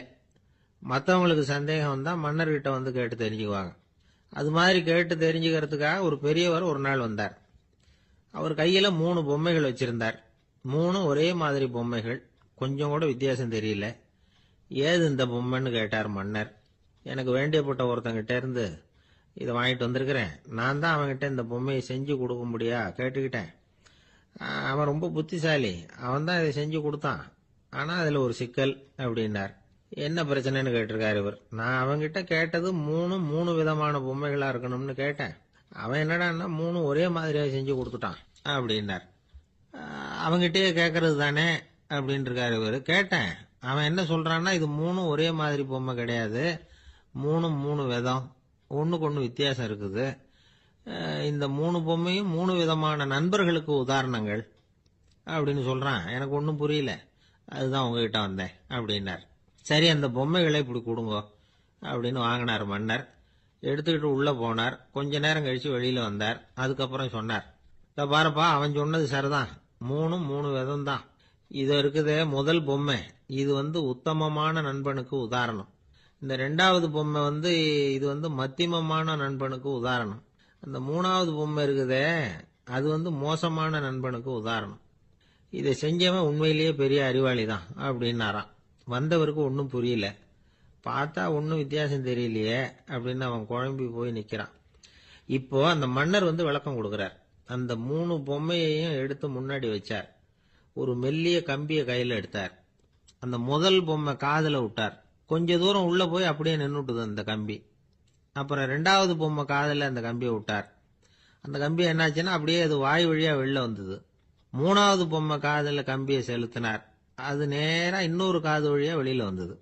இந்த முதல் வகை இருக்குதே, அது மாதிரியான நண்பர்கள் எப்படி தெரியுமா? நம்ம கஷ்டத்தை அவங்க கிட்ட சொன்னா பேசாம கேட்டுக்குவாங்க. வெளியில அதை யாருகிட்டையும் சொல்லிட்டு இருக்க மாட்டாங்க. வெளியில தெரியாம நமக்கு உதவி பண்ணுவாங்க. செஞ்சுட்டு அதை நான் தான் செஞ்சேன்னு சொல்லிட்டு இருக்க மாட்டாங்க. அதுதான் கம்பி ஒரு காது வழியா போய் உள்ளே நின்னுட்டுது. 2வது பொம்மையில கம்பி என்னாச்சு, ஒரு காது வழியா போய் வாய் வழியா வெளியில வருது. இது மாதிரியான நண்பர்கள் கிட்ட நாம கஷ்டத்தை சொன்னா அதை அவங்க 4 பேர்கிட்ட போய் சொல்லி நமக்காக உதவி கேட்பாங்க. நமக்குன்னு கேட்டு வாங்கி அதை நம்ம கிட்ட கொண்டுட்டு வந்து கொடுப்பாங்க. இவங்க மத்தியமமான நண்பர்கள். 3வது பொம்மையில ஒரு காது வழியா செலுத்துற கம்பி இன்னொரு காது வழியா வெளியில வந்துருது. இது மாதிரியான நண்பர்கள் கிட்ட நம்ம கஷ்டத்தை சொன்னா அவங்க காது கொடுத்து கேட்கறது மாதிரி நடிப்பாங்க. அப்படியே இன்னொரு காது வழியா அதை வெளில விட்டுருவாங்க. அதை பத்தி கவலைப்பட மாட்டாங்க. இதுதான் இந்த பொம்மைகளுக்குள்ள இருக்கிற வித்தியாசம் அப்படின்னு விளக்கம் கொடுத்தாராம் மன்னர். படிக்கிற பிள்ளைங்கள்லயே இது மாதிரி 3 வகை உண்டு. சில பேர் காதால வாங்கி மனசுல வச்சுக்குவான். சில பேர் காதால வாங்கி பேனாவால எழுதி விடுவான். சில பேர் ஒரு காதால வாங்கி இன்னொரு காதால வெளியில விட்டுருவான். ஒரு பையன் வகுப்புல ஆசிரியர் பாடம் நடத்தும் பொழுது தலையை வேகமா ஆட்டி ஆட்டி கேட்பானா. ஏன்டா இப்படி தலையை இப்படி ஆட்டுற அப்படின்னு கேட்டிருக்கான் பக்கத்துல இருந்தவன். தலையை ஆட்டினா தாண்டா ஒரு காது வழியா உள்ள போறது இன்னொரு காது வழியா வெளியில வேகமா வெளில போகும் அப்படின்னானா அந்த பையன். ஆந்திர நாட்டுல ஒரு அரசர் இருந்தார். அந்த அரசர்கிட்ட ஒரு அமைச்சர் இருந்தார். அந்த அமைச்சர் பேரு ராயண பாஸ்கர். அவர் ஒரு பெரிய அறிவாளி. அது மட்டும் இல்ல, மிகச்சிறந்த கொடையாளி. யார் எது கேட்டாலும் இல்லைன்னு சொல்ல மாட்டாராம். அதன் காரணமாவே அவர்கிட்ட இருந்த செல்வம் நாளுக்கு நாள் குறைஞ்சிக்கிட்டே வந்துட்டுதான். கடைசியில குடும்பத்துக்குன்னு எதுவும் வைக்காமலே அவர் போய் சேர்ந்துட்டார். மகனும் இறந்துட்டார். அந்த குடும்பத்துல மிஞ்சி இருந்தது அவருடைய மருமகள், ஒரு பேரன், அவ்வளவுதான். இருந்த ஒரே சொத்து பழுதடைஞ்ச ஒரு வீடு. அந்த அம்மா மற்ற வீடுகளில் வேலை செஞ்சு தன்னுடைய பிள்ளைய படிக்க வச்சுக்கிட்டு வராங்க. அந்த புள்ள ஒரு பெரிய வள்ளலுடைய பேரன்கிறது அந்த பள்ளி வாத்தியார்களுக்கும் தெரியும். அதனால அவங்களும் இவங்கிட்ட கொஞ்சம் அன்பாவும் அக்கறையாவும் பழகி பாடம் சொல்லி கொடுத்துக்கிட்டு இருக்கிறாங்க. ஒரு நாள் ஒரு புகழ்பெற்ற கவிஞர் ஒருத்தர் அந்த பள்ளிக்கூடத்துக்கு வந்திருக்கிறார். ஆசிரியர்கள் கிட்ட பேசிக்கிட்டு இருந்தப்ப ஒரு செய்தியை சொன்னாராம். ராயண பாஸ்கர்ங்கிற வள்ளல் எனக்கு நிறைய உதவிகள் செஞ்சிருக்கார், என்னை பாராட்டி பரிசுகள்லாம் கொடுத்துருக்கிறார். அந்த வள்ளல் வாழ்ந்த கிராமத்தை பார்க்கணுங்கிறதுக்காக தான் இப்போ இங்கே வந்திருக்கிறேன் அப்படின்னாராம். ஆசிரியர் உடனே இந்த பையனை கூப்பிட்டு, இதை பாருங்க, இவன் யார் தெரியுமா, நீங்க குறிப்பிடுகிற அந்த வள்ளலின் பேரன் அப்படின்னு அறிமுகப்படுத்தினாராம். கவிஞரின் கண்கள்ல ஆனந்த கண்ணீர். அந்த பரவச நிலையிலேயே அந்த வள்ளலை பற்றி கவி பாட ஆரம்பிச்சுட்டாராம். இந்த சின்ன பையன் அதை கேட்டிருக்கிறான். உடனே என்ன பண்ணான் தெரியுமோ, தன் கையில் அணிஞ்சிருந்த ஒரு பொன் வளையல கழட்டி அந்த கவிஞருக்கு பரிசா கொடுத்துட்டானாம். எல்லாருக்கும் ஆச்சரியம். தாத்தா இருக்கும் நிலையில கொடுத்தார், பேரன் இல்லாத நிலையிலையும் கொடுக்குறான். பையனை எல்லாரும் பாராட்டினாங்களாம். இருந்தாலும் அவனுக்குள்ள ஒரு பயம் எதுவும் ஆரம்பமாச்சு. பள்ளிக்கூடம் விட்டு வீட்டுக்கு வரும்பொழுது அந்த பயம் இன்னும் அதிகமாயிட்டுது. அம்மா என்ன சொல்லுவாங்களோ தெரியலையே, ஏதோ திடீர்னு தோணிச்சு வளையல கழட்டி கொடுக்கணும்னு கொடுத்துட்டோம். குடும்பம் இருக்கிற நிலையில இப்படி நான் செஞ்சது தப்பா, வீட்டு செலவுக்கே அம்மா எவ்வளவு கஷ்டப்படுறாங்க, வீட்டுக்கு போனதும் என்ன நடக்குமோ தெரியலையே அப்படின்னு நினைச்சு பயந்துகிட்டே அவன் வீட்டுக்குள்ள அடி எடுத்து வைக்கிறான். அம்மா கூப்பிட்டு சாப்பாடு போட்டாங்க. அவங்க கண்ணுல படக்கூடாதுங்கிறதுக்காக ஒரு கையை பின்னாடி மறைச்சிக்கிட்டே இருந்தான். அம்மா இதை கவனிச்சுட்டாங்க. ஏய், உன் கையை ஏன் அப்படி வச்சிருக்கிற, உன் கைக்கு என்னாச்சு, ஏதாவது அடிபட்டு போச்சா அப்படின்னு கேட்டுக்கிட்டே கையை எடுத்து பாக்குறாங்க. வளையல காணல. வளையல் எங்க அப்படின்னு கேட்கறாங்க. இவன் தயங்கிக்கிட்டே நடந்ததை சொல்றான். அதை கேட்டதும் அந்த அம்மாவோட முகம் கோபத்தால சவுந்து போச்சான். முட்டாளே, என்ன காரியம் பண்ண அப்படின்னு கன்னத்துல அரைஞ்சிட்டாங்களாம். அம்மா, என்ன அடிக்காத, ஏதோ தெரியாம தப்பு பண்ணிட்டேன் அப்படின்னு இருக்கான். மகனே, வளையல கொடுத்ததுக்காக நான் உன்னை அடிக்கல, அப்படிங்க பின்ன எதுக்கு அடிச்சேன்னு கேட்டிருக்கான். உன் பாட்டனார் ஒரு பெரிய வள்ளல், அவர் எதையும் பாதி வேலையை செய்யறது இல்ல, அவருடைய பேரை நீ அரைகுறை வேலை செஞ்சுட்டு வந்திருக்கிற அப்படின்னாங்களாம். என்னம்மா சொல்றேன் இருக்கான். நீ ஒரே ஒரு வளையல மட்டும்தானே கழட்டி கொடுத்துருக்குற, கொடுக்கறதா இருந்தா ரெண்டையும் சேர்த்துல கொடுத்துருக்கணும், அதுதானே உங்க தாத்தாவுக்கு பெருமை அப்படின்னாங்களாம். அம்மா, தெரியாம செஞ்சுட்டேன், உங்ககிட்டயும் அரை வாங்கிட்டேன் அப்படி இப்படின்னு அவன் சொல்லியிருக்கிறான். இப்போ அம்மா கொஞ்சம் இருங்க, அந்த கவிஞர் இன்னைக்கு நம்ம ஊர்ல தான் தங்கி இருப்பார், நாளைக்கு காலையில தான் அவர் எங்க இருக்காருன்னு விசாரிச்சு இன்னொரு வளையலையும் கொடுத்துட்றேன் அப்படின்னு இருக்கான். மகனே, நல்ல செயல்களை எல்லாம் நாளைக்குன்னு ஒத்தி போடாத, நாளைக்கு என்ன நடக்குங்கிறது யாருக்கு தெரியும், இப்பவே போ, எங்க இருக்காருன்னு பாரு அப்படின்னு இருக்காங்க. மகன் புறப்பட்டான். பள்ளி ஆசிரியர்கிட்ட போய் கேட்டானா அந்த கவிஞர் எங்க இருக்காருன்னு. அவர் சொன்னாராம். உடனே போய் அவர் இருக்கிற இடத்துல கதவை தட்டியிருக்கான். ராத்திரி நேரத்தில் இவனை கண்டதும் அவருக்கு ரொம்ப ஆச்சரியம். இவன் இன்னொரு கை வளையலையும் எடுத்து நீட்டியிருக்கான். அவர் திகைச்சு போய் நிற்கிறார். அவரால் என்ன பண்றதுன்னே தெரியல. ஆனந்த கண்ணீர். இது பெரியவர்கள் கூற கேட்ட ஒரு வரலாறு. இன்னைக்கு இப்படிப்பட்டவங்களை பார்க்க முடியுமா? வறுமை வள்ளல் தன்மையை ஒன்று செய்து விடாதுங்கிறதுக்கு இது ஒரு உதாரணம். ஒருத்தன் இன்னொருத்தனை பார்த்து கேட்டானா, எங்க தாத்தா உங்க தாத்தாவுக்கு 100 ரூபா கடன் கொடுத்துருக்கிறார், அதை எப்போ திருப்பி கொடுக்க போறேன்னு. கவலைப்படாத, எங்க பேரன் அதை உங்க பேரன்ட்ட திருப்பி கொடுத்துருவான் அப்படின்னு நானா. ஒரு கணவன் மனைவி எப்ப பார்த்தாலும் அவங்க 2 பேருக்கும் இடையில சண்டை வந்துகிட்டே இருந்தது. இதுல என்ன ஆச்சரியங்கிறீங்களா? நான் அதுக்காக சொல்ல வரல, இது வேற விஷயம். அதாவது சண்டை போடாம இருக்கிறதுக்கு வழி சொல்ற தகவல் இது. நான் சொன்ன அந்த கணவன் மனைவி எப்படின்னா, கணவன் ஒரு வார்த்தை சொன்னா மனைவி கிட்ட இருந்து 2 வார்த்தை பதிலா வரும். இதுக்கு கணவன் கிட்ட இருந்து 4 வார்த்தை பதிலா வரும். இப்படி வார்த்தைகள் பெருகி போய் கடைசியில வம்புல முடியும். அந்த அம்மா பொறுத்து பொறுத்து பார்த்தாங்க. அவங்களால தாக்கு பிடிக்க முடியல. பக்கத்து வீட்லயும் ஒரு கணவன் மனைவி இருந்தாங்க. அவங்களுக்குள்ள சண்டை வர்றதில்ல. அது எப்படி அவங்களால மட்டும் சண்டை போடாம இருக்க முடியுது அப்படின்னு இந்த அம்மாவுக்கு ஆச்சரியம். ஒரு நாள் நேரா பக்கத்து வீட்டு அம்மா கிட்டே போய், ஏம்மா, நீங்க எப்படி கணவனும் மனைவியும் சண்டை போட்டுக்காம இருக்கிறீங்க, அது எப்படி முடியுது உங்களால அப்படின்னு கேட்டாங்க. அதுக்குன்னு ஒரு மருந்து இருக்குது, அதை சாப்பிட்டா சண்டை வராது அப்படின்னாங்க அவங்க. சரிங்க, அந்த மருந்தை அவரு சாப்பிட மாட்டாரே, மாட்டேன்னு சொல்லிட்டா என்ன பண்றது அப்படின்னு கேட்டிருக்கிறாங்க இவங்க. அந்த மருந்து அவருக்கு இல்லம்மா, உனக்கு தான் அப்படின்னாங்களாம் அவங்க. அப்படியா? அப்படின்னா கொடுங்க, ரொம்ப நல்லதா போச்சு. அதை எப்படி சாப்பிடுறதுங்கிற விவரத்தையும் சொல்லுங்க, எங்க அது கிடைக்கும்ங்கிறதையும் சொல்லுங்க, வாங்கிக்கிறேன் அப்படின்னு கேட்டாங்களாம் இவங்க. வேற எங்கேயும் போய் வாங்க வேண்டாம், என்கிட்டயே இருக்க அந்த மருந்து, அதுல கொஞ்சம் தர்றேன், வாங்கி வச்சுக்க. உன் வீட்டுக்காரர் உன்னோட சண்டையை ஆரம்பிக்கிற போலாம் நீ இந்த மருந்துல 1 அவுன்ஸ் வாயில ஊத்திக்கணும். அதை உடனே குடிச்சிடக்கூடாது, ஒரு 5 நிமிஷமாவது அது வாயில இருக்கணும், அதுக்கப்புறம் குடிச்சுடலாம் அப்படின்னு சொல்லி ஒரு பாட்டில் மருந்தை இந்த அம்மா கிட்ட கொடுத்து அனுப்புனாங்களாம். மருந்தை எடுத்துக்கிட்டு இந்த அம்மா வீட்டுக்கு வந்திருக்கிறாங்க. வீடு பூட்டி இருந்ததுனால கணவன் வந்து வாசல்லையே காத்துக்கிட்டு இருக்கிறான். மனைவியை கண்டதும் சண்டை போட ஆரம்பிச்சிட்டான். வீட்டை பூட்டி விட்டு எங்கே போய் தொலைஞ்ச, எவ்வளவு நேரமாக ஒரு மனுஷன் வாசல்லையே காத்துட்டு கிடக்கிறது, அப்படி இப்படின்னு கத்த ஆரம்பிச்சிட்டான். மனைவி இதுக்கு பதிலே சொல்லலை. அந்த அம்மா பேசாம வீட்டை திறந்தாங்க, சமையல் அறைக்குள்ளே போனாங்க, ஒரு அவுன்ஸ் மருந்தை வாயில் ஊற்றிக்கிட்டாங்க. அன்னைக்கு சண்டை வந்து மேற்கொண்டு வளரவே இல்லை, நின்றுட்டுது. மருந்து பரவாயில்ல. அதுக்கப்புறம் பல சந்தர்ப்பங்களில் சண்டை வரும் போல இருக்கிற போலாம் இந்த மருந்து அதை நிறுத்தியிருக்கு. பிரமாதமான மருந்தாக இருக்குது இதை கொஞ்சம் அதிகமாகவே வாங்கி வீட்டில் வச்சுக்க வேண்டியது தான் அப்படின்னு முடிவு பண்ணிட்டு இந்த அம்மா மறுபடியும் பக்கத்து வீட்டு அம்மாகிட்ட போனாங்க. எவ்வளவு விலையானாலும் சரி, நான் காசு கொடுத்து வாங்கி வச்சுக்கிறேன், எந்த கடையில் இருக்குது இந்த மருந்து சொல்லுங்க அப்படின்னு கேட்டாங்க. இந்த மருந்துக்கு விலையே கிடையாதுங்க, இலவசமாகவே கிடைக்கும்னாங்களாம் அவங்க. அது எப்படி விலை இல்லாமல் இதை விற்க முடியுது அப்படின்னு கேட்டாங்களாம் இவங்க. அது மருந்தாக இருந்தால் தானே விலை வைக்கிறதுக்கு, அது வெறும் தண்ணி தானே அப்படின்னாங்களாம். வெறும் தண்ணியா சண்டையை நிறுத்துது அப்படின்னு இருக்காங்க இவங்க. அது சண்டையை நிறுத்தல, உன்னோட மௌனம் தான் சண்டையை நிறுத்துது. நீ வாயில தண்ணியை வச்சுக்கிறதுனால எதிர்த்து பேசுறதில்ல, அதனால உன்னுடைய கணவர் கோபம் வந்து சாந்தமாயிடுது அப்படின்னாங்களாம் அவங்க. இந்த கதையிலிருந்து சண்டையை நிறுத்துற மருந்து எதுன்னு தெரிஞ்சுக்கிட்டோம் இல்லையா. ஒருத்தர் என்ன பண்ணாரு, பாட்டிலில் வந்து தண்ணியை ஊற்றி வச்சுக்கிட்டு அவர்கிட்ட வர்றவங்களுக்கெல்லாம் இதை சிபாரிசு பண்ணலாம்னு நினச்சிக்கிட்டு உட்காந்துருந்தார். ஒரு அம்மா வந்தாங்க. இதை கேட்டுவிட்டு இதையே ஒரு மருந்து மாதிரி கொடுக்கலாம்ங்கிறது அவர் முடிவு. அதனால பாட்டிலில் தண்ணி அடைச்சி வச்சுக்கிட்டு அதில் கலருக்காக என்னத்தையோ ஒரு ஜீரகம் அது மாதிரி எதையாவது கலந்து வச்சுக்கிட்டு ஒரு மருந்து மாதிரி ஒரு பாவனையில் வச்சுக்கிட்டு உட்காந்துருக்கார். யாராவது வீட்டில் சண்டைன்னா என்கிட்ட வாங்க மருந்து தரேன்னு. ஒரு அம்மா வந்தாங்க. எனக்கும் என் வீட்டுக்காரருக்கும் அடிக்கடி சண்டை வருதுங்க அப்படின்னு இருக்காங்க. கவலைப்படாதம்மா, நான் ஒரு மருந்து தரேன்னு சொல்லி வீட்டுக்குள்ளே போய் ஒரு பாட்டில் எடுத்து வந்து கொடுத்தார். பாட்டிலில் இருக்கிறது என்னங்கிறத சொல்லிவிட்டா அது பேரில் மரியாதை வராது இல்லையா, அதனால சொல்லலை. அந்த அம்மா வாங்கிட்டு போனாங்க. 4 நாள் கழிச்சு திரும்பி வந்தாங்க. என்னம்மா வீட்டில் சண்டை நின்று போச்சான்னு கேட்டிருக்காரு இவர். அங்கே நின்று போச்சுங்க, இப்போ உங்ககிட்ட ஆரம்பமாக போகுதுன்னாங்களாம். என்னம்மா அப்படின்னு இருக்காரு இவர் பயந்து போய். பின்ன என்னங்க, நீங்கள் என்ன மருந்து கொடுத்துருக்குறீங்க என்னங்க அப்படின்னாங்களாம் கோவமா. அது வெறும் தண்ணி தானே அப்படின்னு இருக்காரு இவர். தண்ணியா இது, நல்லா பாருங்க அப்படின்னு அந்த பாட்டில் நீட்டினாங்களாம். இவர் வாங்கி பார்த்துருக்கார். அப்புறம் தான் விஷயம் புரியுது அவருக்கு. இவர் கை தவறுதலா அவங்க வீட்டில் இருந்த மண்ணெண்ணெய் பாட்டில் எடுத்து அவர்கிட்ட கொடுத்துருக்குறாங்க.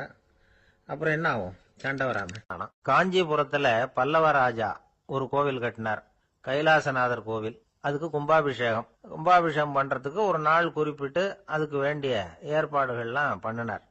முதல் காரியமா கடவுளை வேண்டிக்கிட்டார், நீங்க இந்த கும்பாபிஷேகத்துக்கு நேரில் வந்து கலந்துக்கணும்னார். கடவுள் அந்த ராஜா கனவுல வந்தார். நீ கும்பாபிஷேகம் வச்சிருக்கிற அதே நாள்ல அதே நேரத்துல எனக்கு இன்னொரு ஊர்ல ஒரு கும்பாபிஷேகம் இருக்குது, அதுக்கு போக வேண்டியிருக்கு. அதாவது திருநின்ற ஊர்ல என்னுடைய பக்தர் ஒருத்தர், அவரும் ஒரு கோயில் கட்டி கும்பாபிஷேகம் செய்யறார், நான் அதுக்கு போக வேண்டியிருக்கு, அதனால உன்னுடைய தேதியை நீ மாத்தி வச்சுக்கோ அப்படின்னார். கடவுள் தான் எங்கேயும் இருக்கிறவராச்சே, அவர் நினைச்சா 2 இடத்துலயும் இருந்து கோயில் கும்பாபிஷேகத்தை நடத்த முடியாதா? ஏன் அப்படி செய்யல? அது ஒரு முக்கியமான காரணத்துக்காகத்தான். திருநின்ற ஊர்ல இருந்த பூசலாருங்கிற அந்த அடியாரின் பெருமையை இந்த உலகத்துக்கு எடுத்து காட்டணுங்கிறதுக்காகத்தான் கடவுள் அந்த ராஜா கிட்ட அப்படி சொன்னார். சரி, அந்த அடியார் அப்படி என்னதான் பெருசா கோயில் கட்டி விட்டார்? ராஜா கட்டின கோயிலை விட பெருசா? அவர் கட்டினது கருங்கல்லாலேயோ மண்ணாலேயோ மரத்தாலேயோ இல்ல. அவர் கட்டின கோயில் வந்து வேற மாதிரி.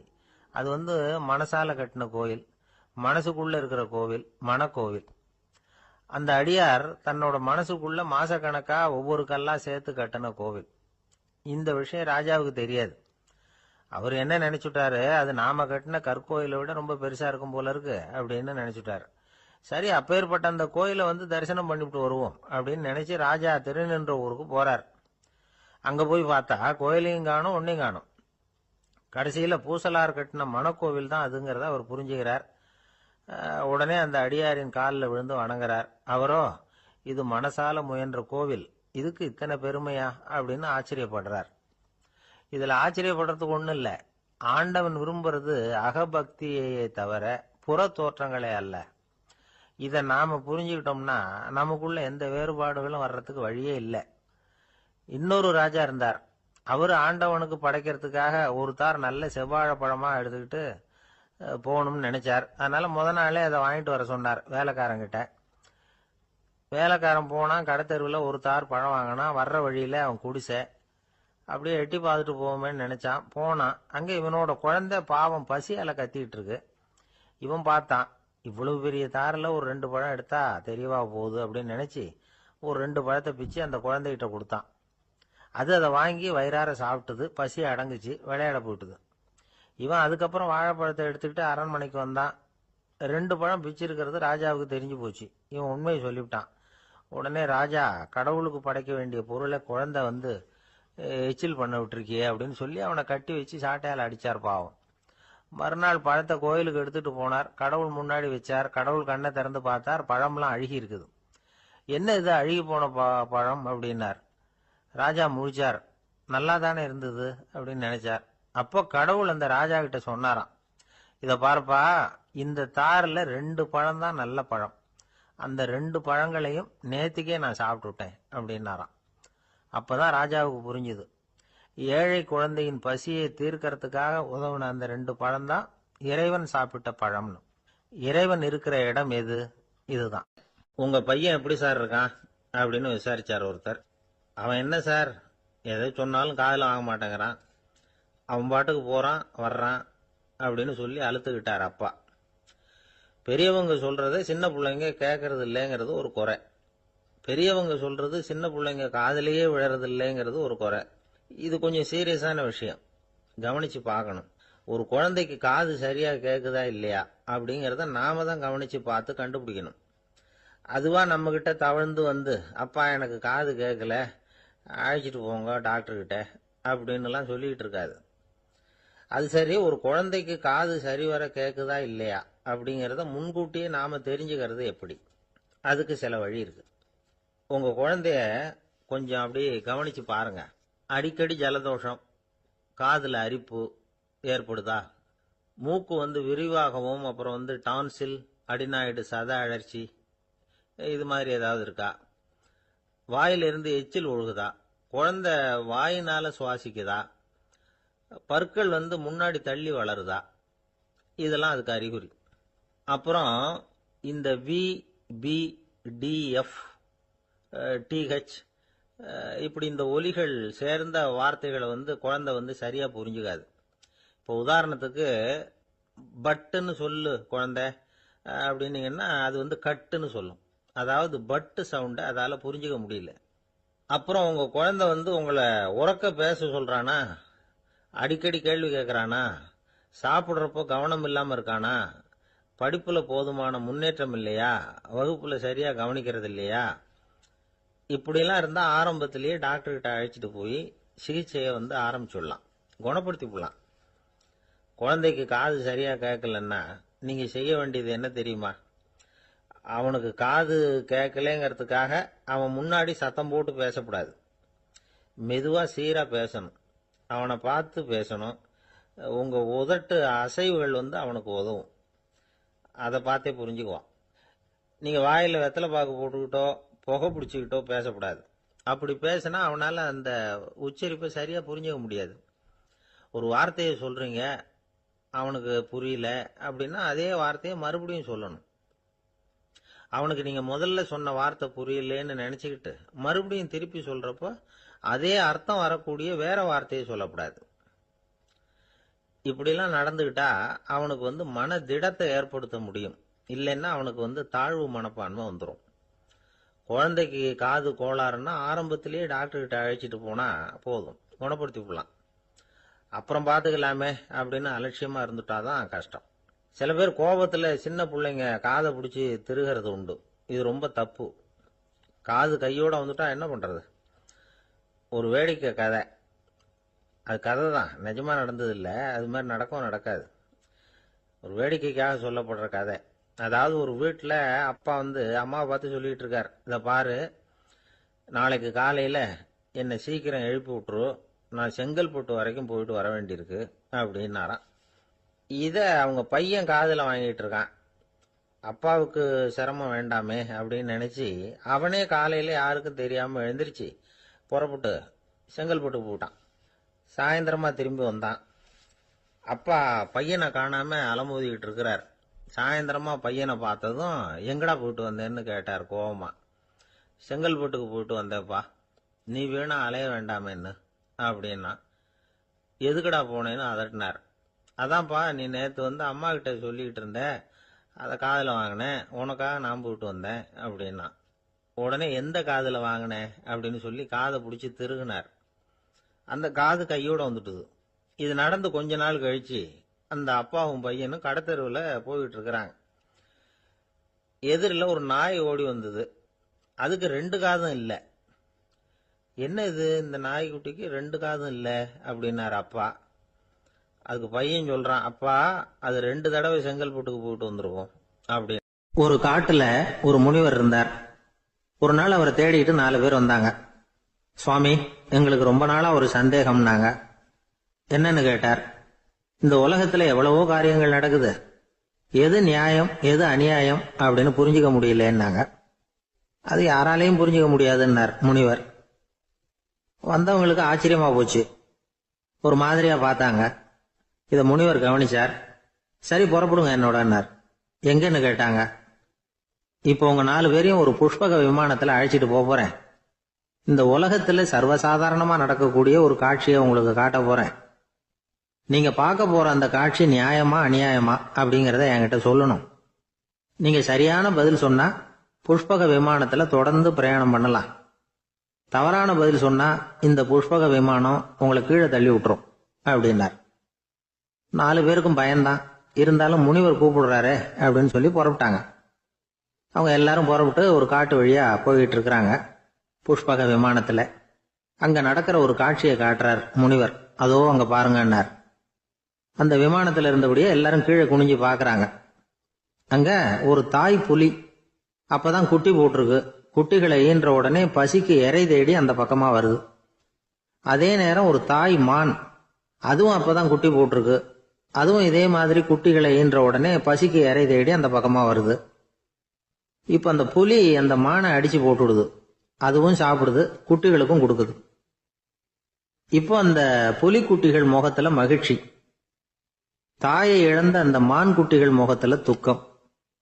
இப்போ அந்த முனிவர் 4 பேர்கிட்டையும் கேட்கிறார், நீங்க இங்க பாத்தீங்களே, இதுல எது நியாயம் எது அநியாயம்? ஒவ்வொருத்தரா சொல்லுங்க. உங்க பதில் சரியில்லைன்னா இந்த விமானம் உங்களை கீழே தள்ளி விட்டுரும். சொல்லுங்க பார்க்கலாம்னார். முதல்ல ஒருத்தன் சொன்னான், அந்த புலி செஞ்சது சரிதாங்க. அது பசிக்கு அதுதான் ஆகாரம். தன்னுடைய பசிக்கு தானே இறை தேடிக்கிட்டுது. அதுல என்ன தப்பு? அவ்வளவுதான். அதனால புலி செஞ்சது நியாயம்தான் அப்படின்னா. அவ்வளவுதான், அந்த விமானம் அவனை அப்படியே கீழே தள்ளி விட்டுட்டுது. அதனால அவன் கொடுத்த பதில் சரியில்லை அப்படிங்கிறது புரிஞ்சு போச்சு. இப்ப 2வது ஆள் சொன்னான், புலி செஞ்சது பாவம். அந்த தாய்மான் என்ன தப்பு பண்ணிச்சு? இப்ப அந்த குட்டிகளுக்கு யாரு ஆதரவு? அதனால புலி செஞ்சது அநியாயம் அப்படின்னா. அவ்வளவுதான், அவனையும் கீழே தள்ளி விட்டுடுது அந்த விமானம். இந்த பதிலும் சரியில்லை அப்படின்னு ஆயிட்டுது. இப்ப 3வது ஆள் வந்தான். முதல்ல 2 பேர் கீழே விழுந்ததை பார்த்துக்கிட்டு இருந்தான். அதனால அவன் சொன்னான், 2மே நியாயம்தாங்க. புலி இறை தேடினதும் இயற்கை, அதுக்கு மான் இறையானதும் இயற்கை. அதனால இதுல ஒன்றும் தப்பு இல்லைன்னா. அவ்வளவுதான், அவனையும் அந்த விமானம் கீழே பிடிச்சி தள்ளி விட்டுது. இப்ப 4வது ஆள் வந்தான். முனிவர் கேட்டார், நீயாவது சொல்லுப்பா, இந்த செயல்ல எது நியாயம்னார். அவன் தெளிவா பதில் சொன்னான். அதாவது என்ன சொன்னான்னா, எனக்கு தெரியல அப்படின்னா. அவனை விமானம் கீழே தள்ளல, சௌரியமா அழைச்சிட்டு போட்டுது. இவனும் பிரயாணம் சௌக்கியமா பண்ணானா. ஆக இதுதான் சரியான பதில்ங்கிறத முனிவர் உணர்த்தினார். இந்த கதையிலிருந்து நாம புரிஞ்சுக்க வேண்டியது என்னன்னா, இந்த உலகத்துல எவ்வளவோ காரியங்கள் நடக்குது. அதெல்லாம் ஏன் அப்படி நடக்குதுங்கிறதுக்கு எப்பேற்பட்ட பண்டிதராலும் பதில் சொல்ல முடியாது. தெரியாததை தெரியாதுன்னு ஒத்துக்கிட்டா வாழ்க்கை பிரயாணம் சுகமா இருக்கும். அதனால தேவையில்லாத விஷயங்களை புரிஞ்சுக்கிறதுக்கு நேரத்தை செலவு பண்ணிட்டு இருக்க கூடாது. வாழ்க்கையை குழப்பிக்க கூடாது. வாழ்க்கைக்கு தேவையானது என்னவோ அதை மட்டும் புரிஞ்சுக்கிட்டா போதும். இந்த காலத்து ஆள் ஒருத்தன் ஒரு பெரியவரை தேடி வந்தான். ஐயா, ஒரு சந்தேகம்னா. என்ன உன்னுடைய சந்தேகம்னார். பகுத்தறிவுன்னா என்ன, விதின்னா என்ன அப்படின்னு கேட்டான். இதுக்கு அவரு, இப்ப உன்னுடைய வலது கால தூக்குன்னார். தூக்கினான். சரி, இப்ப உன்னுடைய வலது கால கீழே இறக்காம உன்னுடைய இடது காலையும் தூக்குன்னார். தூக்கினான். பொத்துன்னு கீழே விழுந்துட்டான். பெரியவர் சொன்னார், உன்னால ஒரு கால தூக்க முடிஞ்சது, அதுதான் பகுத்தறிவு. 2 கால்களையும் ஒரே சமயத்துல தூக்குனா அடிபடும் அப்படிங்கிறது தான் விதி அப்படின்னு விளக்கம் கொடுத்தார். இவன் தன்னுடைய விதியை நொந்துகிட்டே இடுப்பை பிடிச்சிக்கிட்டு அங்கிருந்து நடந்து போயிட்டான். ஒரு தந்தை தன்னோட பிள்ளைய ரொம்ப தைரியசாலியா வளர்க்கணும்னு ஆசைப்பட்டார். அதுக்காக அவனை கூப்பிட்டு உட்கார வச்சு இப்படி உபதேசம் பண்ணார். இதை பாருப்பா, நான் உன்னாட்டம் இருக்கிறப்போலாம் எதுக்கும் பயப்பட மாட்டேன், ரொம்ப துணிச்சலா இருப்பேன். ஒரு நாள் ஒரு அப்பாவி எலிய ஒரு பூனை துரத்திட்டு ஓடிச்சு. நான் உடனே என்ன செஞ்சேன் தெரியுமா? அந்த பூனையை பிடிச்சேன், அது வாலில் ஒரு பட்டாசு சரத்தை கட்டினேன், கொளுத்தி விட்டேன், படபடன்னு வெடிக்க ஆரம்பிச்சுட்டுது. அது துள்ளிக்கிட்டு அங்கேயும் இங்கேயும் ஓடி இருக்கு பாரு ஓட்டம், ரொம்ப தமாஷு அப்படின்னார் அப்பா. இப்படி சொல்லிவிட்டு பையனை பார்த்து, இதை கேட்கறதுக்கு உனக்கும் துணிச்சல் வருதா, நான் என்னுடைய செயலை நீ கேட்குறப்போ உனக்கு துணிச்சல் வருதா அப்படின்னு கேட்டார். வருதுன்னா பையன். எப்படின்னா அப்படிங்கிற விவரத்தையும் சொன்னான் அவன். அதாவது எலியை விரட்டினத்துக்காக பூனை வாலில் பட்டாசு கொளுத்துனீங்க நீங்க, பூனையை விரட்டினத்துக்காக உங்க கழுத்துல பட்டாசு சரத்தை மாட்டினா என்னன்னு தோணுது எனக்கு அப்படின்னா பையன். பையனோட துணிச்சல் அப்பாவே நடுங்க வச்சுட்டுது. அது சரி, ஒரு அப்பா பிள்ளைக்கு இப்படியா உபதேசம் பண்றது? எல்லாருக்கிட்டையும் அன்பா பழகிறது எப்படி அப்படின்னு சொல்லி கொடுக்கணும். பிஞ்சு உள்ளங்கள்ல நஞ்ச தூவலாமா? ஒரு நாள் விநாயகர் ஒரு பூனையோட விளையாடிக்கிட்டு இருந்தாராம். அப்படி ஆசையா விளையாடிக்கிட்டு இருந்தப்ப அவரோட கை நகம் தவறுதலா பூனையோட முகத்துல பட்டுட்டுதான். அது ஒரு சின்ன கீறலை உண்டாகி விட்டுது. அப்பா அவர் அதை ஒரு பெருசா நினைக்கல. கொஞ்ச நேரத்துக்கு அப்புறம் விநாயகர் வீட்டுக்கு வந்தார். அவங்க அம்மா பார்வதி தேவியை பார்த்தார். பார்வதி தேவி கன்னத்துல விரலால கீறினது மாதிரி ஒரு அடையாளம் இருந்தது. விநாயகருக்கு அதிர்ச்சி, ஆச்சரியம். நம்ம அம்மா இந்த உலகத்துக்கே தாயார், அப்பேற்பட்ட அவங்க முகத்திலேயே கீறலை உண்டாக்கக்கூடியவங்க யாரா இருக்க முடியும் அப்படின்னு யோசனை பண்ணார். தாயே, உன்னுடைய கன்னத்தில் இந்த வடு எப்படிம்மா ஏற்பட்டதுன்னு கேட்டார். குழந்தாய், இது நீ செஞ்ச காரியம்தான்ப்பா, உன்னுடைய கை நகம் கீறினதுனால ஏற்பட்ட வடுதான் இது அப்படின்னாங்க அவங்க. விநாயகர் திடுக்கிட்டு போட்டார். எப்படிம்மா அது? நான் எந்த காலத்திலையும் உன்னை அப்படி கீறினதாக எனக்கு நினைவு இல்லையே அப்படின்னார். இன்னைக்கு காலையில ஒரு பூனையை கீறினதை நீ மறந்துட்டியா அப்படின்னாங்க அந்த அம்மா. விநாயகர் திகைச்சு போய் நின்னார். பார்வதி தேவி சொன்னாங்க, இதை பார்ப்பா, இந்த உலகத்துல இருக்கக்கூடிய எல்லா உயிர்கள்லையும் நான் இருக்கிறேன், நான் தான் இந்த உலகமா ஆகியிருக்கிறேன். ஆகையினால நீ யாரை துன்புறுத்தினாலும் அது உண்மையிலேயே என்ன துன்புறுத்தினதா தான் வந்து முடியும் அப்படின்னாங்க. விநாயகர் மனசுக்குள்ள ஒரு வெளிச்சம் ஏற்பட்டுதான். அதுக்கப்புறம் அவர் யாரையுமே கல்யாணம் பண்ணிக்காததுக்கு அதுதான் காரணமா. இந்த உலகத்துல எல்லாரையும், இங்க இருக்கிற எல்லாத்தையும் தாயின் வடிவமா அவர் பார்க்க ஆரம்பிச்சிட்டாராம். குருதேவர் ராமகிருஷ்ணர் இந்த கதையை எடுத்து சொல்லியிருக்கிறார். நபிகள் நாயகம் ஒரு தடவை ஒரு நாற்காலியில உட்காந்து என்னமோ யோசனை பண்ணிட்டு இருந்திருக்கிறார். அப்ப அவரோட உடையில ஒரு கீழ்ப்பகுதி தரையில படிஞ்சு கிடந்திருக்குது. அங்க விளையாடிக்கிட்டு இருந்த ஒரு பூனை அது மேல வந்து படுத்து தூங்கி போச்சு. தொழுகை செய்ய வேண்டிய நேரம் வந்துட்டது. நபிகள் நாயகம் எழுந்திருக்க பார்த்தார். அப்போதான் பூனை தன்னோட உடை மேல படுத்து தூங்கிட்டு இருக்கிறது கண்ணில் படுது. பூனையோட தூக்கத்தை கலைக்க விரும்பல அவர். தன்னுடைய சகோதரியை கூப்பிட்டார். ஒரு கத்திரிக்கோல் எடுத்துட்டு வர சொன்னார். பூனை படுத்திருந்த உடை பகுதி மட்டும் இருக்குல்ல, அதை மட்டும் அதோட கத்திரிச்சு விட்டுட்டு அதுக்கப்புறம் அவர் எழுந்திரிச்சு தொழுகைக்கு போனாராம். அதாவது பிற உயிர்கள் கிட்ட எப்படி அன்பு காட்டணுங்கிறத பெரியவங்க எவ்வளவோ விதத்துல நமக்கு எடுத்து காட்டியிருக்கிறாங்க. இருந்தாலும் எத்தனை பேர் மனசுல அதெல்லாம் உரைச்சிருக்குது? நாமளும் நம்ம ட்ரெஸ் மேல ஒரு பூனை படுத்திருந்தா ஒரு கத்திரிக்கோலை தான் தேடுவோம், எடுத்துட்டு வர சொல்லுவோம். துணியை வெட்டுறதுக்கு பதிலாக இல்லை அதோட வாழை வெட்டினா என்ன அப்படின்னு தோணும். ஒரு ஆள் ரொம்ப பிரியமா ஒரு பூனையை ஆத்துல குளிப்பாட்டிக்கிட்டு இருந்தானா. எப்படி? அந்த பூனையை ஆத்து தண்ணியில அமுக்கி அமுக்கி குளிப்பாட்டிக்கிட்டு இருக்கிறான். அந்த வழியா போன பெரியவர் ஒருத்தர் இதை பார்த்தார். இதை பார்ப்பா, பூனையை அது மாதிரி ஆத்து தண்ணியில அமுக்கி குளிப்பாட்டாத, மூச்சு திணறி செத்து போடும் அப்படின்னு அட்வைஸ் பண்ணார். நீ போய் அவன் வேலையை பார்த்துக்கிட்டு, எனக்கு எல்லாம் தெரியும்னா இவன். சரின்னு அவர் போயிட்டார். கொஞ்ச நேரம் கழிச்சு அவரே அந்த வழியா திரும்பி வந்துகிட்டு இருந்தார். ஆத்துல பூனையை குளிப்பாட்டிக்கிட்டு இருந்தவன் அழுதுட்டு உட்காந்துருக்கிறான். பக்கத்துல அந்த பூனை செத்து கிடக்குது. இதை பார்த்தார் பெரியவர். நான் தான் அப்பவே சொன்னேனே அந்த பூனையை ஆத்துல நினைக்காதேன்னு, அதை கேட்டிருந்தா இப்படி ஆயிருக்குமா அப்படின்னார். அந்த ஆள் கோபமா இவரை முறைச்சு பார்த்தான்.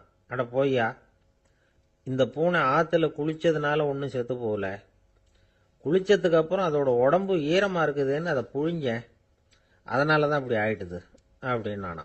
ஒரு தீக்குச்சி தீப்பெட்டியை பார்த்து கேட்டுதான், நாம் 2 பேரும் தானே உரசிக்கிறோம், ஆனால் நான் மட்டும் தீப்பிடிச்சி எரிஞ்சு போகிறேன், நீ அப்படியே இருக்கிறியே அப்படின்னு தான். அதுக்கு தீப்பெட்டி சொல்லியிருக்குது, உனக்கு தலையில் கணம் இருக்குது அதனால் அழிஞ்சு போகிற அப்படின்னு தான். எப்படி இருக்கு பாருங்க இந்த பதில். தலையில் கணம் உள்ளவங்க யாருமே சரியாக இருக்க முடியாது. எவ்வளவு பெரியவங்களாக இருந்தாலும் சரி, ரொம்ப கஷ்டம்தான் அது. கர்வம்ங்கிறது கூடவே கூடாது. இதை விளக்கறதுக்கு மகான் ஒருத்தர் ஒரு சம்பவத்தை சொல்கிறார். அர்ஜுனன் தீர்த்த யாத்திரை பண்ணானா. அப்போது தென்னிந்தியாவுக்கு வந்திருக்கிறான். ராமேஸ்வரத்துக்கு போனப்போ அங்கே இலங்கைக்கு கல்லுலாம் அடுக்கி போடப்பட்டிருந்த பாலத்தை பார்த்தானா. ஒரு சின்ன குரங்கு அதுக்கு பக்கத்தில் விளையாடிக்கிட்டு இருந்திருக்கு. அதை பார்த்துட்டு அர்ஜுனன் சிரிச்சிருக்கான். ஏன் சிரிக்கிறேன்னு கேட்டிருக்கு அந்த குரங்கு. ராமன் மிகச்சிறந்த வில் வீரன். அப்படி இருக்கிறப்போ அவன் இலங்கைக்கு அம்புகளாலேயே ஒரு பாலம் கட்டியிருக்கலாம். அதை விட்டுட்டு போயும் உன்ன மாதிரி குரங்குகளை துணையாக வச்சுக்கிட்டு இப்படி ஒரு கருங்கல் பாலத்தை கட்டியிருக்கிறானே அப்படின்னு நானா. அம்புகளால் பாலம் கட்ட முடியுமா அப்படின்னு கேட்டுதான் குரங்கு. ஏன் முடியாது, என்னால் முடியுமேன்னு இருக்கான் அர்ஜுனன். அம்பால் பாலம் கட்டலாம், இருந்தாலும் என்ன மாதிரி குரங்குகள் ஏறி நடந்தா அது தாங்குமா? அதனால தான் ராமர் கருங்கல் பாலமே கட்டினார் அப்படின்னுது குரங்கு சொல்லிச்சான். அப்படியே சொல்கிற, நான் வேணும்னா இப்போ அம்புகளாலேயே ஒரு பாலத்தை கட்டுறேன், நீ அது மேலே ஏறி நடந்து பார். பாலம் விழுந்துட்டுதுன்னா நான் தீ மூட்டி அதில் குதித்து உயிர் தியாகம் பண்ணி விடுறேன் அப்படின்னு நான் ரொம்ப கோபமாக. உடனே அந்த சின்ன குரங்கு பெரிய உருவம் எடுத்துட்டு தான் கையில் கதையோடு அர்ஜுனன் முன்னாடி நிற்கிறான் அனுமன். பார்த்தா, என்னுடைய தலைவர் ராமரையா இழிவாக பேசுகிற, நீ இப்போ பாலம் கட்டு, நான் என்னுடைய பலத்தை காட்டுறேன் அப்படின்னு அனுமன். அர்ஜுனன் தன்னுடைய காண்டிபத்தை எடுக்கிறான், சரமாரியா அம்புகளை விடுறான். அதெல்லாம் ஒன்னோட ஒன்று கோத்துக்கிட்டு அப்படியே பாலம் மாதிரி நிற்கிது. அர்ஜுனன் தலை நிமிர்ந்து நின்னான்.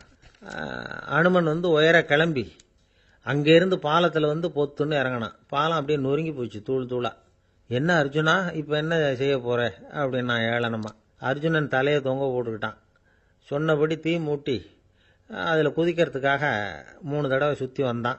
அப்போது கிருஷ்ணர் அங்கே வந்தார். என்ன அர்ஜுனா, என்ன நடக்குது, என்ன இது அப்படின்னு ஒன்றும் தெரியாத மாதிரி கேட்டார். அர்ஜுனன் வாயை திறக்கிறதுக்கு முன்னாடி அனுமன் வாயை திறந்தான், நடந்ததை சொன்னான். அர்ஜுனன் சவால் விட்டபடி உயிர் திறந்தே ஆகணும்னு அனுமன். கிருஷ்ணர் யோசனை பண்ணார். நல்லது, இந்த சவால் விட்டதுக்கும் நடந்ததுக்கும் யார் சாட்சி? பெரியவர் ஒருத்தரை சாட்சியாக வச்சுக்கிட்டல்லவா நீங்கள் இந்த போட்டியை நடத்தியிருக்கணும் அப்படின்னார். அதனால் என்ன, இப்போ மறுபடியும் அந்த போட்டியை நடத்திவிட்டா போச்சு, என்னால் அந்த அம்பு பாலத்தை நொறுக்க முடியாதா அப்படின்னு அனுமன். சரி, இப்போ மறுபடியும் அது நடக்கட்டும்னார் கிருஷ்ணர்.